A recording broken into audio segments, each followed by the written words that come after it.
dunia, auze mali yake agawie masikini, ndipo haweze kurithi uzima wa milele na milele. Huwezi enda mbinguni na kiburi chako wewe. Kumbuka mali yote uliyo nayo utayaacha. Huwezi enda nayo mbinguni. Vitu vyote tulivyo navyo tuvitumie kumfanyia Mungu wetu kazi, ndipo tutaurithi ufalme wa mbinguni. Huwezi enda mbinguni na kiburi chako wewe. Kumbuka mali yote uliyo nayo utayaacha. Huwezi enda nayo mbinguni. Vitu vyote tulivyo navyo tuvitumie kumfanyia Mungu wetu kazi, ndipo tutaurithi ufalme wa mbinguni.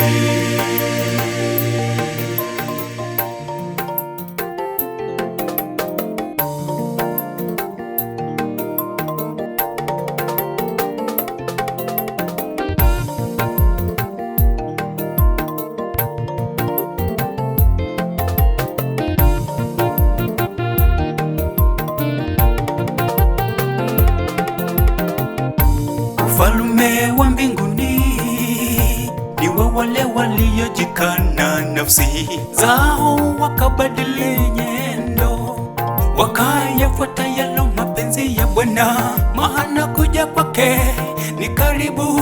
Tuwapende wenzetu, tuwagawie wahitaji, ndilo kusudi lake Mungu. Ufalme wa mbinguni ni wa wale waliojikana nafsi zao, wakabadili nyendo, wakayafuata yalo mapenzi ya Bwana. Maana kuja kwake ni karibu. Tuwapende wenzetu, tuwagawie wahitaji, ndilo kusudi lake Mungu. Tuwagawie masikini, ndilo kusudi lake Mungu. Huwezi enda mbinguni na kiburi chako wewe. Kumbuka mali yote uliyo nayo utayaacha. Huwezi enda nayo mbinguni.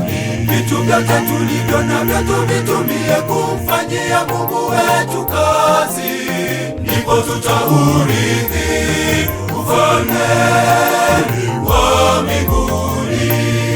Huwezi enda mbinguni na kiburi chako wewe. Kumbuka mali yote uliyo nayo utayaacha. Huwezi enda nayo mbinguni. Vitu vyote tulivyo navyo tuvitumie kumfanyia Mungu wetu kazi, ndipo tutaurithi ufalme wa mbinguni.